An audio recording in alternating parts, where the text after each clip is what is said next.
Okay, I'm gonna do this cool video because I didn't even go out like I was supposed to. I feel like crap today. So, no makeup on, you're definitely not gonna see me. But that's cool, that's not what it's about. All right, so, I get a piece of fabric that I wanna dye. I'm gonna do the color thing first, okay, so you can see. I take my Victorian Velvet, I love this color, and I just tap. Can you see? I'm tapping on the tile.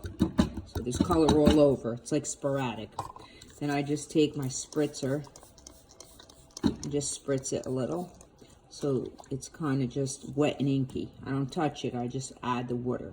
Now I'll just take a little piece because I don't want to dye this whole piece. I'll just use this as trim. So I take my piece of fabric and I spritz that with water. If you don't spritz it with water, it's fine, it just comes out darker. And I always like a nice, soft dye look. So I usually do this, but once in a while, I'll do the edges without watering it, okay? So now I take my fabric, put it in there. See, I'm just kind of moving it around. I roll it up, squish it, okay? Then undo it. And it's gonna dry lighter, but after you do it a couple times, you'll get the idea. Like, okay, I'm just gonna add a little more because I want it a little deeper.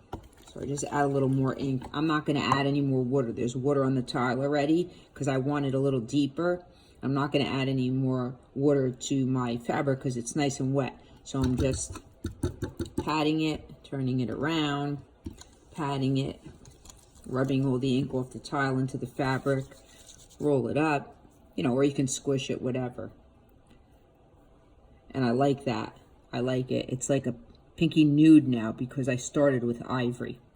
All right, so now if I wanted to get a little more vintagey, I take, like I said, tea dye. Any of the browns are really good. Any of these browns that they have.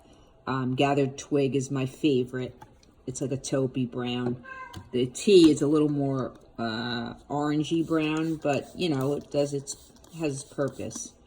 Okay, so sometimes I try to mix it a little because I don't want this a lot. So what I'm gonna do is, I don't want the whole piece of fabric, this color. I'm just gonna like do the highlights of and the edges. Can you see that? I'm just dipping the edges. And you could see that now the edges look like deepened, like it happened naturally. Okay, and that's how sometimes I'll use these inks to say dye the shirt, and then the skirt I'll have ivory, you know, or something basic color, and then I do the edges in the ink like that. And then when it dries, like you could even drag it a little so it goes up. Okay, and I really like that. It's gonna dry cool. Okay, so that's for the dyeing. You're gonna do colors, or you're just gonna do tea stain or gathered twig, any brown for just making things antique.